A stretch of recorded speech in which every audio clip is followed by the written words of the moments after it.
Hey, before we get into the episode, I wanted to let you know that my book, Melanated Midlife, is available now on Amazon and Barnes & Noble.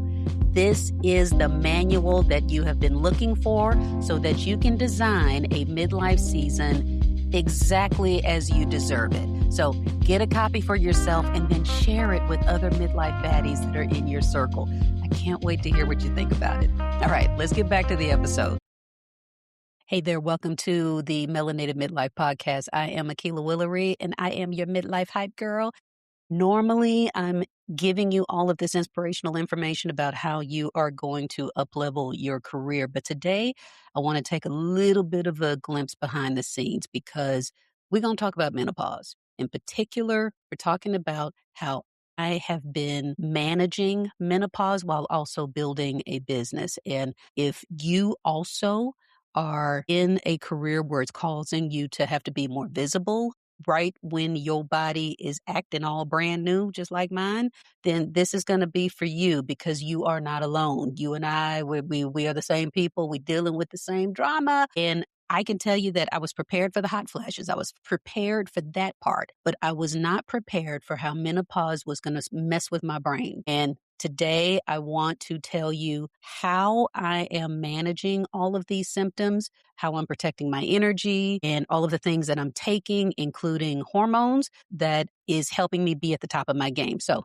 take some notes. I got a bunch that I'm going to share with you, but this episode is about managing menopause while managing your career. All right, let's get into it.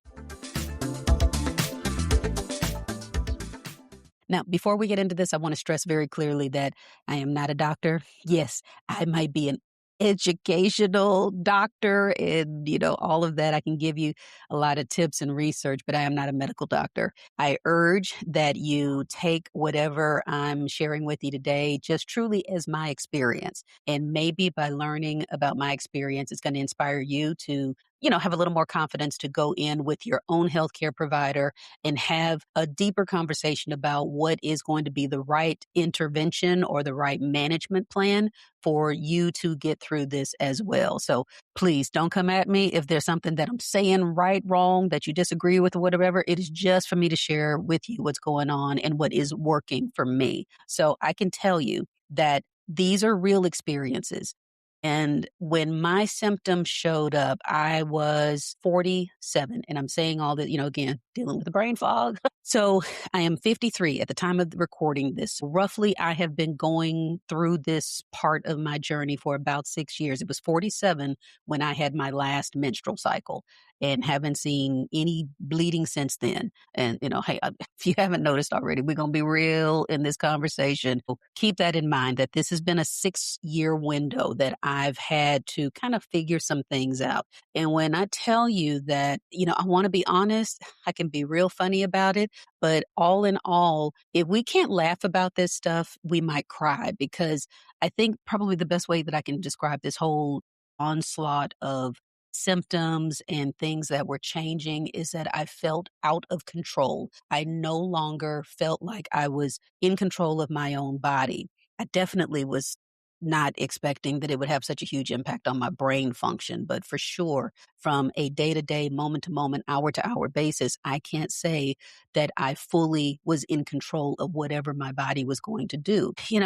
With that being said, I want to, tell you a quick story about back in November of the previous year. We had a fantastic event. Oh my gosh. And just thinking about it, it brings a smile to my face. We had a live in-person event, Melanated Midlife Live, and that was a live podcast recording, which was in celebration of my book release of the same name, Melanated Midlife. And that was, everything about it was just fantastic. I don't think I can say anything about that event and have any regrets. It was just beautiful. We had 3 powerhouse panelists that were there to share their inspirational stories about career, money, relationships. It was really good. And then in the audience were 50 people who were there to celebrate the book launch, but also to listen to the stories, to watch the show. And we had full production, everything,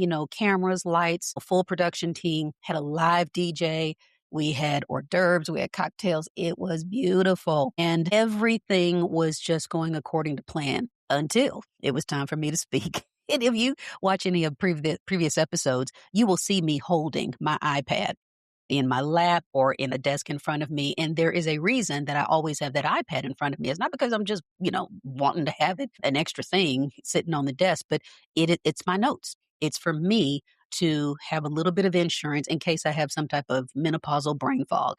And wouldn't you know, just as we were opening Melanated Midlife Live, where I'm giving the welcome and kicking off the whole event or whatever, I was made it far enough to be able to introduce the panelists, the guests that were there to speak, and welcome everyone into the room. But when it was time to actually start with the programming, mine totally went blank. And if you got, I want you to go back and look at that episode we recorded, and it's broken up into two parts. Go back and look at that episode, and I want to see if you can catch when this was happening, because of course, with the beauty of recording and editing or whatever, there's a lot that we were able to maybe condense.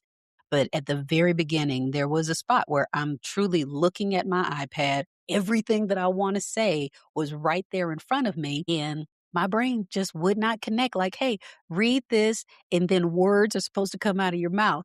That didn't happen. And there was like this weird, awkward silence where the audience was like, okay, something's supposed to be happening right now. But my brother-in-law, who's my production partner, was over to the side like, hey, are you going to say something? And the DJ didn't know what to do. So he starts playing some music, and then like a 20-second delay, all of a sudden, then I'm able to start talking. It was the weirdest, most awkward moment ever. And of course, once that starts happening, I start going into this natural stress response. So of course, a hot flash is going to break out.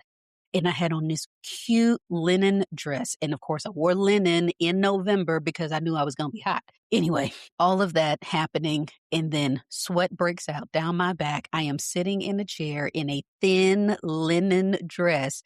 So you know what else? I can't stand up because I can tell the sweat is dripping down my back, down the crack of my ass. So if I stand up, I'm going to have this big wet spot where my butt is. So this is just one of, I don't know, hundreds of episodes from my history that made me understand that this menopause thing is not just about having one bad moment or having one bad day or week. This was going to be my life for now, for the conceivable future. So I needed to figure out how was I going to manage this so that I could be at the top of my game, because at the same time, I am building a business, and you are witnessing part of that business just by watching and supporting this podcast. So I have clients where I am their career coach, and we are talking about very, very serious things, their livelihood, when we show up together for calls or meetings or teaching sessions or what have you. And I can't have a day when I say, hey, girl, I got to cancel our meeting today because I'm having a bunch of hot flashes. Or I don't feel like showing up today because I've got some crazy headaches and fatigue and everything. No, these people are paying me good money so that I can show up for them, so that I can work on the back end to make them the best that they can be. All of these symptoms that are happening to me, due to menopause at the same time, I had to figure out a way to put that stuff in check. I knew it was going to be a part of my existence going forward. But just like if I would have cut my arm or whatever, there would have been some type of intervention where I would have done something to stop the bleeding, clot the bleeding, put a Band-Aid on it, make sure that there was cleaned up, no infection or whatever. I had to start thinking, okay, if there was anything else going on with me, I would have taken some type of immediate action. So why would this onslaught of other symptoms have been any different? And that was, I will tell you, this is a more enlightened version of me, because the younger, less enlightened version of me would have assumed that this was something I just needed to push through, that this was something that I would just, be strong enough to get by, get through it. And now, if this is you, if you are in this situation right now and you're just like, you know what, I'm just going to buy a fan and we going to deal with it. Girl, it is not necessary for you to just use brute force to get through this. You can be so much kinder to yourself by just seeking out some type of intervention, some type of new routine that is going to help minimize the stress and the disruption that these symptoms are going to bring into your life, and just get to some type of combination of things that's going to once again bring you back to yourself. So with that being said, that is how I got to this point after 5-ish years of assuming that I could handle it, assuming that I could just get through it.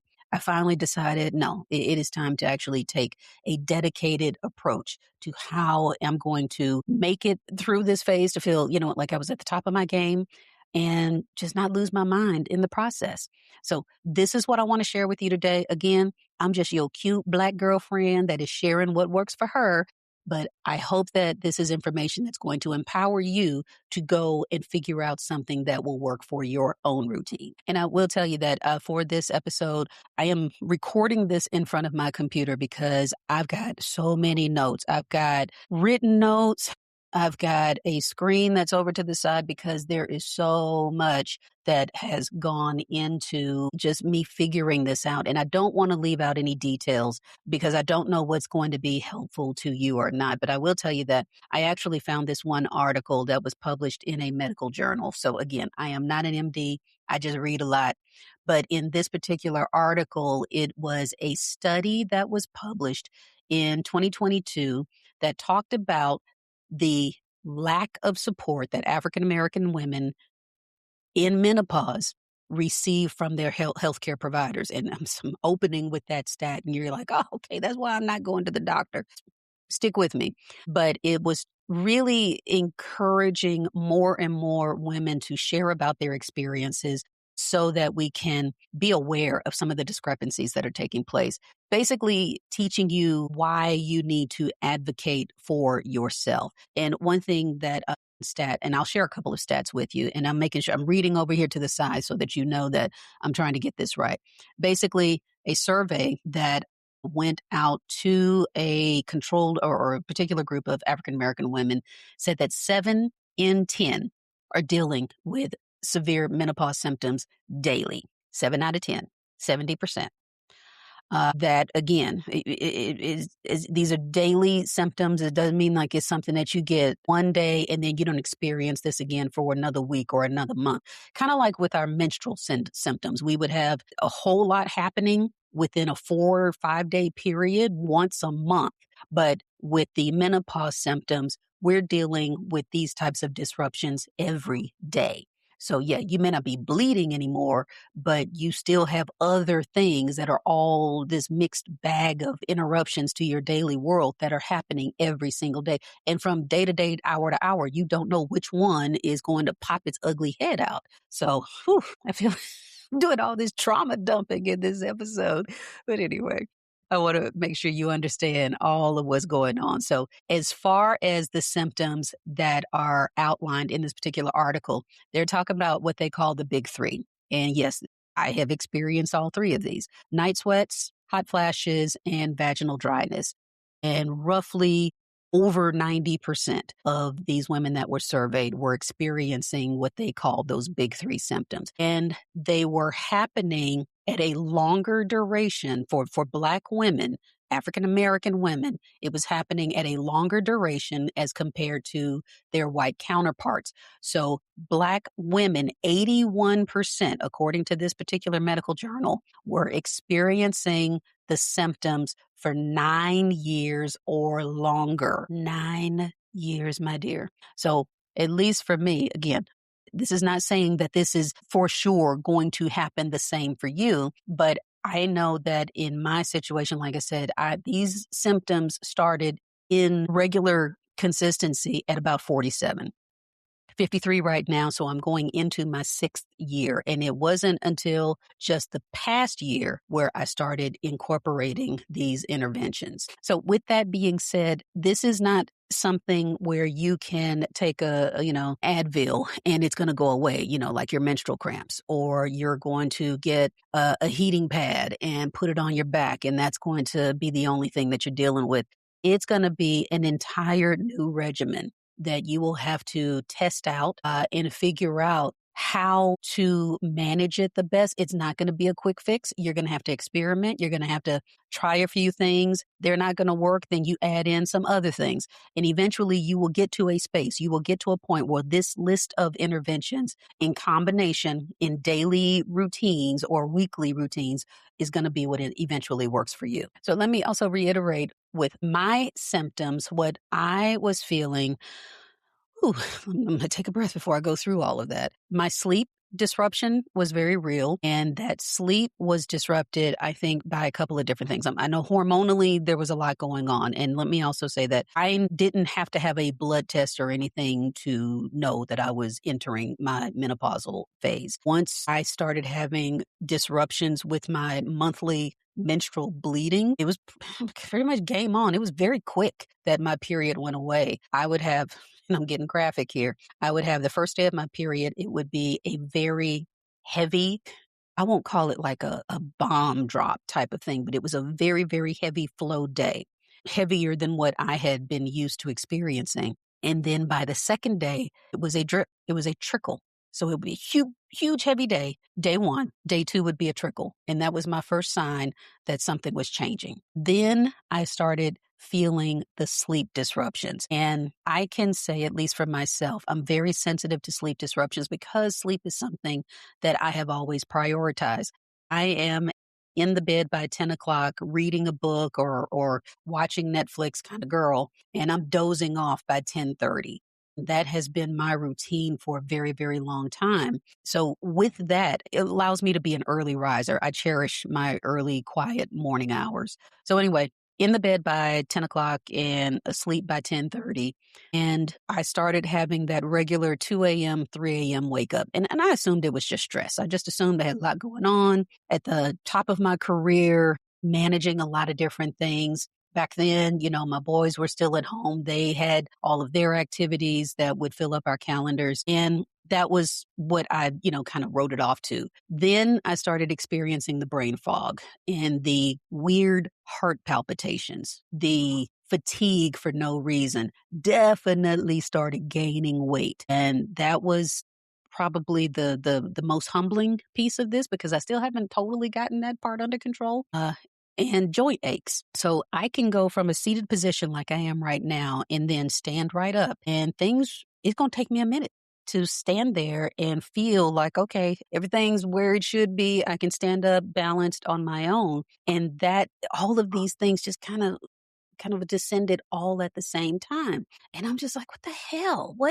I didn't, like I said, I expected the hot flashes, the night sweats, all of these other things, like being in a room and not, number one, not knowing why I came into that room and sometimes not even recognizing what the room was. So imagine all of this happening when you are trying to be at the top of your career game, when you're managing teams, when you're responsible for budgets, when you're having to show up on Zoom calls and run the damn call and you can't even remember your last name. All of this was just a tremendous amount that was just freaking me the hell out, quite frankly. So I'll tell you that the first times that I first started mentioning this to my healthcare providers, it was brushed off. It really was. And no disrespect to them. I think a big part of it is that so much that is happening with women's health is just not studied the same way that other things are, have a big magnifying glass on. I also think that there's so much about what is happening with women's reproductive health that is sometimes suppressed. The conversation is hush hush because some folks are uncomfortable talking about periods. Some people are uncomfortable talking about what's happening with, all of their lady parts. And we tend to just be a little bit more shy because, to talk, you can't talk about periods without it getting graphic. You can't talk about menstrual cramps without it being some kind of trauma dump. You definitely don't always recognize when menopause hits that all of these symptoms are kind of all happening for the same reason. So my first time going to a healthcare provider, it was to talk about the heart palpitations. And, it got their attention. They took it very seriously, but it was looking at what the symptom that I was describing in isolation, not how old I was, not that these other things were happening, not tying all of them together to say, oh, this is part of your menopause transition. It was looked at as you are somebody that's about to have a heart attack type of thing. And of course, the same random tests were taking place, and the question of, do you need some type of intervention that is just going to concentrate on that one symptom? And, I didn't feel right about that. So I give credit to my younger self for basically pushing back on that being a treatment option because it just didn't feel like I was dealing with heart issues. Again, not a medical doctor. I just knew in my gut that that wasn't it. So the other thing I started looking at was just my intake of supplements. And luckily, my husband is somebody that is very well versed with supplements and quality supplements and just random things to take on a regular daily basis that's going to level some things off. So this is what I started taking. I'm going to give you the whole list and I got to read some notes because again, this is not my comfort zone. But I started with a basic multivitamin. And with that multivitamin, it was an over 50 multivitamin. So, of course, what would be considered the silver versions, for seniors or that kind of crap. I had to, very humbling when you realize that, shit, I'm in that category. When they talking about old people, they talking about me. So that multivitamin was the first piece. Then as I started getting serious about what else might be needed, I did have some blood work done. I did talk to a medical professional who I'm still working with right now that wanted to really understand where my deficiencies were. And that was incredibly helpful. It's kind of like pulling up the car hood and you can see that your oil is needing to be changed and all of these other fluid levels are needing to be topped off. And so having that blood work done, I was able to see exactly where I was needing specific support. That being said, already was taking the over 50 multivitamin. I also needed thyroid support, which I wasn't expecting that, but that is one supplement that I'm taking daily. A DHEA supplement, which is going to be the omega fatty acids and magnesium combination. Also taking a prebiotic, postbiotic fiber dose every single day. These are the daily things that I'm taking with food, with my breakfast first thing in the morning. And eventually I also was just watching my diet altogether. So I've made sure that I increase my water, or at least that I'm consistent with my water. I won't say that I hit my numbers perfectly every single day, but I try to make sure that I have this one tumbler that I keep. And if I fill up that tumbler about 3 times a day, with drinking all the water, then I know I've done fairly well. If I can hit 4 refills, then I know I'm fantastic. I'm doing exactly what I'm supposed to be doing. And I've had to restructure the way that I eat my meals because one thing that was happening is I would be in control of hunger and cravings and all of that jazz early in the day. But as the day would creep on, the afternoons were a little bit, I don't know, maybe that's when, work was stressful or, things would just feel like I was needing to grasp onto something, but it would be that 4 o'clock hour, 3 or 4 o'clock hour when I needed salt. And that would be chips. That would be salty popcorn, things like that. I noticed that once that hour mark hit, it kind of went downhill for the rest of the day. So I'm snacking and I start doing a lot of mindless nibbling. I start making choices where I'm not really considering the nutritional value. I'm just needing that quick hit, whatever it may be. But like I said, it was that time of day when I was normally needing something crunchy and salty. And once I would start nibbling on these things, I would not have an off switch. So it would be constant mindless snacking from that point on until I would go to bed, in addition to eating my last meal of the day. So what I would have learned to start doing is I have a protein centric breakfast. And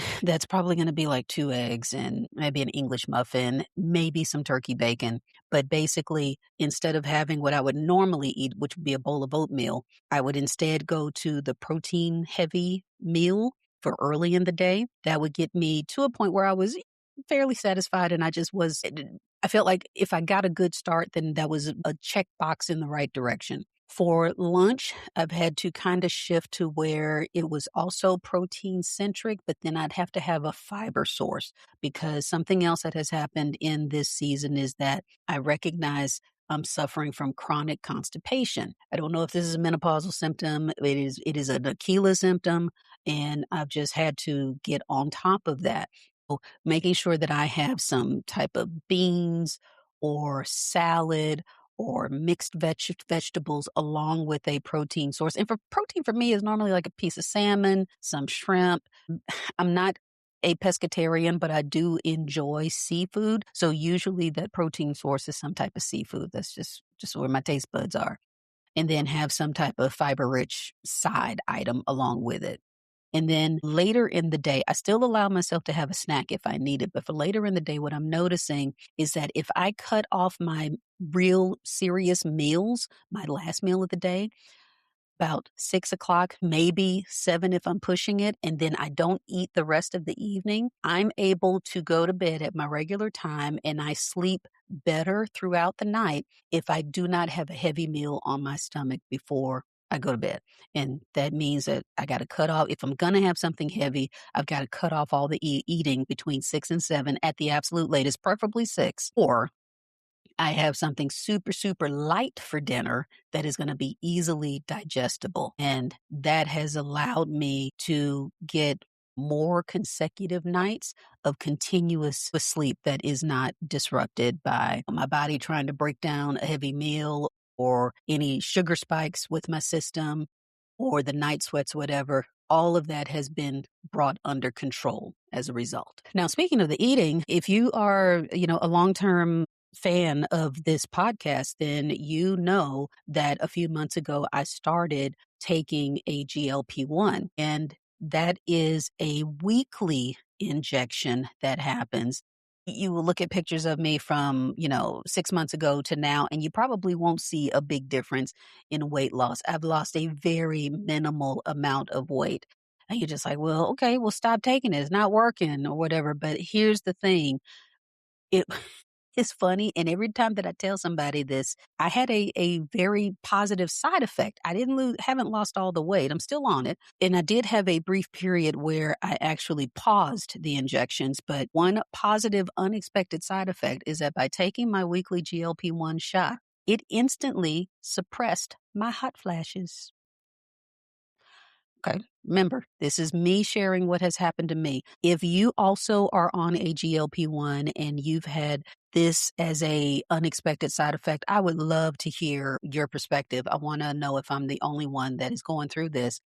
But that is what encouraged me to keep taking the shot because even though I wasn't losing the weight and I'm still spending the money on this shot, this is an investment. One thing I can say that was unexpected is that my hot flashes went away almost instantly. So I took my first shot in last summer and this is Houston heat and humidity. So I'm dealing with that plus my internal heater that's always happening at unexpected times. But within about 2 days, no kidding, my hot flashes were suppressed. And I have mentioned this to my healthcare provider, said, is this a common thing or whatever? And she was as surprised as I was, but that was my motivation to keep going, even though I wasn't getting the expected results of the weight loss. So just keep that in mind. That was one thing that helped me. As I mentioned before about being able to cut off my eating at about 6, 7 o'clock at the absolute latest, I believe that being on the GLP-1, that is helping me not have to eat or snack throughout the rest of the evening so that I can go to bed and fall asleep into a nice deep sleep on an empty stomach. So I think that, even though I'm not seeing everything that I want with this shot, I am seeing these residual side effects that are very, very welcome. In addition to that, I've told you about the supplements that I'm taking every single day. I also have this weekly regimen where, yes, the GLP-1 shot is one thing that I am on. I'm also taking a testosterone shot that is once a week. I am also taking a progesterone pill and an estradiol. So that rounds out my hormone therapy, so to speak. And this is all according to what was evident in my blood work. So, what I have been told is that these levels are going to fluctuate. So, what I'm on right now and what is working right now is eventually going to have to be adjusted. So, I go back, I don't even know what the interval is for when my blood work is done. I just show up when they tell me to do so.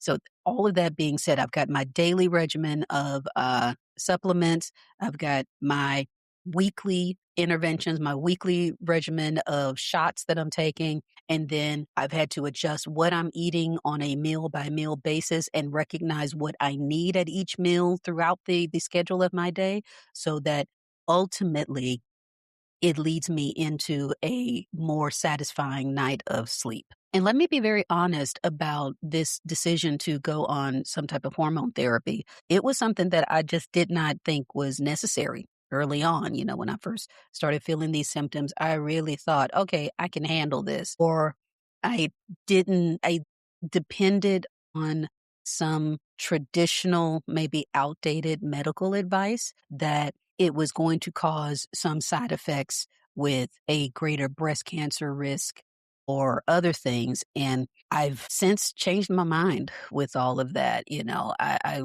don't have any genetic markers that put me at a greater risk for breast cancer or any other cancers, so to speak. Doesn't mean I'll never get it. It just means that there's nothing evident right now that says I should not go in this particular direction. So I felt like my personal risk factors were okay. I did have the lab work that was basically saying that not only was I deficient, like I had no hormones. I mean, it was like somebody emptied that well and there was not a drop of anything else left in there. It gave me a little bit of calm and validation knowing that the severity of my symptoms wasn't just in my head. Getting the blood work done, getting the test done, and really seeing this data on a chart was just like, okay, you there's no reason for you not to do this. There's no reason for you to think that you can handle this on your own. It was just unnecessary. And I don't want anybody to think that, oh, my symptoms aren't as severe, or I don't think I have to, girl, please. You get to decide what you want to deal with. You get to decide if this is worth an intervention or not. And you don't have to be in a situation where someone's going to grade your pain or your suffering at a severe level versus a moderate level. That is your decision 1000%. And once I was able, and like I said, the light bulb, everything just clicked for me when I was able to see the blood work for myself and see where my levels were and where they were severely low and where they were kind of moderate. And I just decided, okay, this is it. This is what I needed to convince myself that it was okay. This was my permission slip to go ahead and get some type of medical intervention. So I say this again, 50,000 times I'll repeat it, that this is what worked for me, but I want you to find out what's going to work for you. But this is not all, because these are the medical interventions that I had, but I will tell you that I still have to manage my stress from a day-to-day basis. And I've recognized some things, some very simple things that don't cost a penny, that have helped me just get through the day to day. And one thing I've noticed is that I still have these weird, I don't know, weird mood swings that I can't really explain. And I'll have those feelings of anxiousness for absolutely no reason. The day could be going well, work could be going smoothly, and then just all of a sudden I feel like I'm about to come out of my skin. And when those feelings start creeping up, I recognize them now. Before I didn't, but now when I know when those feelings are starting to creep up, one thing that has helped me, that has been a magic response or a magic way to get past these moments, is to go for a walk in nature. Not a walk on a treadmill, not something on an internal walking pad, but where I physically walk out the front door and I go for a walk outside. 30 minutes is, for me, that has been that magic threshold where I come back and I feel like everything that is got me bugging out just flushes out of my system. Whether I work up a sweat or if I go just lollygagging for 30 minutes outside, if I go for a walk, get away from the screens, get away from the phones, all that jazz. That has been my magic bullet for being able to just flip my mood and my stress level. Another thing that I have to do is incorporate, and I will say I can do that just as a, moment's notice type of intervention, but I also schedule it. So I try to make sure that I am on a beautiful park walking trail 2 to 3 times a week that I actually schedule. But I can also, like I said, end of the day when work is done, when, all other appointments are taken care of, if I take a 30-minute walk outside, then that is something that helps me. I also try to make sure that I'm in the gym lifting heavy weights 2 to 3 times. I'm putting this 3 up here. 3 times is the goal. Sometimes it's only twice a week, but making that a regular part of the routine. Not that I'm going to the gym to do a bunch of high interval training, not that I'm going to the gym to do a spin class. These days at my age, going and lifting the heavy weights feels good. And I walk out of there feeling like, not that I'm completely just, smashed and just feeling like, I've thrown up a lung or something. I walk out of there feeling satisfactorily stressed. Is that a word? Okay. Either way, but I walk out feeling like I've accomplished something. So aiming for that to happen 2 to 3 times a week where I'm getting all of the muscle groups is helping me for now. The other thing I've already talked about is my sleep routine that has always been who I was, whether as a teenager, as a young mother. I have always been the one that went to bed on time, and keeping that regular schedule has been, I won't even say a good suggestion. It has been the rule in this phase of life, so that whatever sleep disruption happens throughout the night, I know that I at least controlled when I laid down. I may not control everything that happens, what other disruptions take place during the wee hours of the morning, but the part that I can control, that's what I focus on. So I make sure that I hit my sheets at about the same time each evening. And one other thing that I've had to incorporate, and this is something that takes a little more work, and you might laugh when you think about it, but I have to make myself have intentional downtime. Again, think about, let me set the whole picture for you. I am an empty nester right now, so I don't have anybody else that is needing for me to cook big meals for them. I'm not bathing any babies. I'm not having to go through the school drop off or pickup line.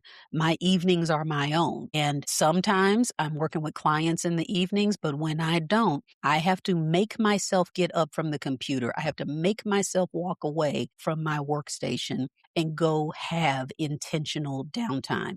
So that intentional downtime could be reading a book. It could be going for a walk in nature, like I've already mentioned. Or one thing that I've really started to enjoy is sitting down instead of watching TV shows, watching actual movies. You're like, okay, this ain't no intervention. This ain't no medical intervention. It has been a direct response to lowering my stress at the end of the evening. If I can turn on Netflix or turn on Prime or whatever and find a 2-hour movie to watch where I'm actually sitting there being still, I'm not scrolling, I'm not flipping through channels or anything. I'm sitting still and I am allowing my mind to get lost in a story. That has been a game changer to bring my stress levels down at the end of the evening so that I can just relax. And by the time I'm done with the movie, it's time to shower or whatever, take my progesterone pill and lay my ass down so I can try to get some sleep for the night. All of this together, it's the daily vitamins and supplements, the weekly shots that I'm taking, then the physical fitness and, dietary changes, all of that put together has become my routine. And it's a long list of things that I have to check off and make sure that I've covered or that I took properly every single day and every single week. And you're probably thinking like, oh girl, I ain't got time for all that. I was that person. I was you until things started working. And I say that I'm not exaggerating. I am not trying to hype this up any more than it needs to be. But all of these things, as hard as it is, I won't say it's hard, but as much as it is to remember to do, as much of a long checklist as it is for me to stay on top of, if it wasn't working, I wouldn't bother. But it is working. And that's the whole point, that what's happening right now, it has been over the past year that I've truly had some things that I've been experimenting with. But I will tell you that once everything leveled out, it was very noticeable. I couldn't tell you what was the final ingredient on the list that made everything come into balance. I can't tell you that I did all of these things at once and it worked perfectly. No, I added each element gradually. And over the last few months, I can say with confidence, I've hit some balance. I've hit an area where things feel okay, but it might change. I'm constantly getting older. My body is still transitioning. So what I'm doing right now might look different from what I have to do 6 months from now. If I ever get off this GLP-1 or and lose some weight or whatever, it could be different all over again. But I will tell you that all of this has been a game changer, and I feel very much like I have come back into my own, and I'm having fun again. I'm able to leave the house and not be in total fear, anxious, preparation for having 4 or 5 hot flashes, like pouring sweat hot flashes before I would come back home. I don't have to carry a change of a shirt. I don't have to bring towels with me because I think I'm gonna have sweat going down my back and into my butt crack type of thing. But it's this is sounding a little bit crude, I understand, but these are all real things that I was doing every single day. And now that has all kind of flown on out the window. It is not my reality anymore to just sit and suffer through all of these symptoms, assuming that I can push through on my own or that I even have to push through on my own. So with all of this, I can just say that I'm not suffering anymore. And I'm going to continue to tweak it. I'm going to continue to seek the advice of my healthcare providers so that as things change, I can evolve and I can attack all of these symptoms as they show their ugly faces. So, my dear, if you got anything from this episode, if there's any part of this that resonated with you, please drop a comment because I would love to hear what other women are doing so that they also can be at the top of their game. But if you've just got more questions about my experience and where I've been able to make some changes, do so. I will link some things that I am taking in the description so that you can, have the full list and maybe even take that into a conversation with your own healthcare provider if it'll at least help you start the conversation. But remember, everybody's body's different. Everyone is going to have a different set of symptoms that will show up. But if you get to a point where you can at least talk about it with more confidence, if you can at least advocate for yourself more thoroughly, then we already are starting to win. So if you lasted this long through the episode, I appreciate it. I do want to hear from you. If maybe there's something else that you want to discuss or you want some big sister advice, I'm happy to provide it for you. But definitely share this episode with any other women in your life that might also be questioning what types of menopausal interventions that they need, because this is a season where I want you to win. I want us all to win. So thank you for being here, and I will see you next time.